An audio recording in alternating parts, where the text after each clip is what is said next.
यो अब हजुरबाई घर जाँदैछौँ 2-3 वटा खुकुरी बोक्ने हजुरबाई घर उता चाहिँ दुधकोशी उता खोटाङको यो पर्छ यो घर हो यहाँको चाहिँ कोदोबारी हिँड्नेछौँ उहाँ डाँडानिर घर छ यस्तो तल कोदै वहाँनिर मान्छेहरू हिँडेर खै काकीको जेठा काकाकै कसो घर भन्नु थियो हो यो हो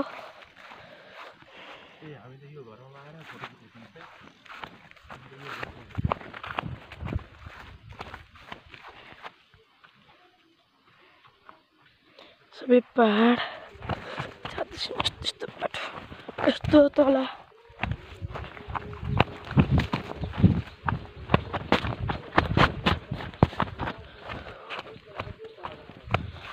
आइपुग्न लागिसक्यो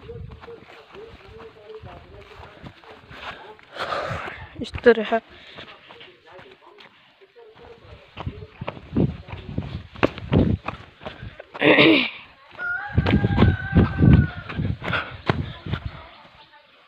घर सुँगुरहरू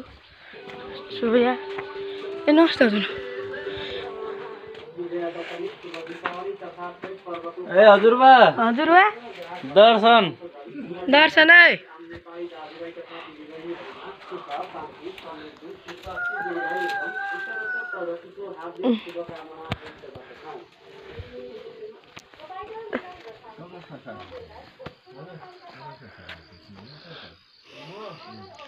टुसे लाएर नन्दलाल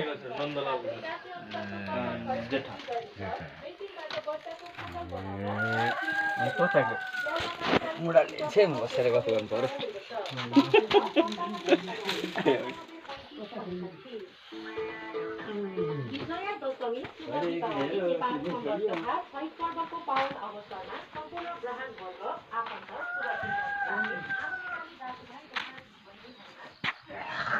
कोसी त कहाँ यहाँ मुनि छ कोसी तपाईँहरू दुईजना मात्रै हुनुहुन्छ घरमा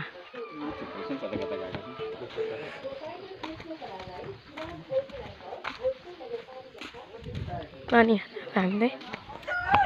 पानी फेरि यहाँ 6 बजे बिहान आउँछ ठ्याक्कै 6 बजे ए अनि 7 बजेतिर जान्छ अरे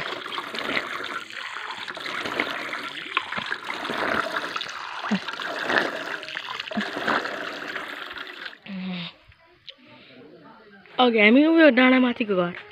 हो यहाँ थियौँ झर्थ्यो यस्तो राम्रो गाउँ छन्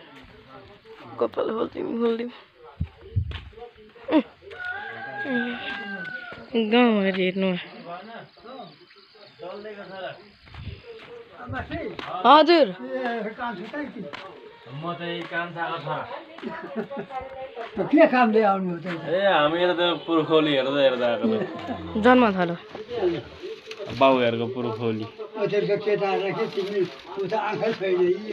धमिलो देख्छु त्यति यो अब 2-3 वटा खुकुरी बोकेर आउने बाटोमा जाउँ न भन्दै थियो यहाँ ल्याइदिएको जन्मथलो बाजेहरूको जन्मथलो हेर्न आएको हेर्न आएको यस्तो नठिक अचेलका केटा यो यहाँ बस्नै सक्दैन हामी त हिँड्न न बस्नु भइसके बनखरले के दिँदैन खाना बङ्खर यो बनखर विचार गरेर आएको बुहारी उता बङ्खरहरू ए बाँदर बाहिर छ कसो गर्ने सुवा पारिहाल्छ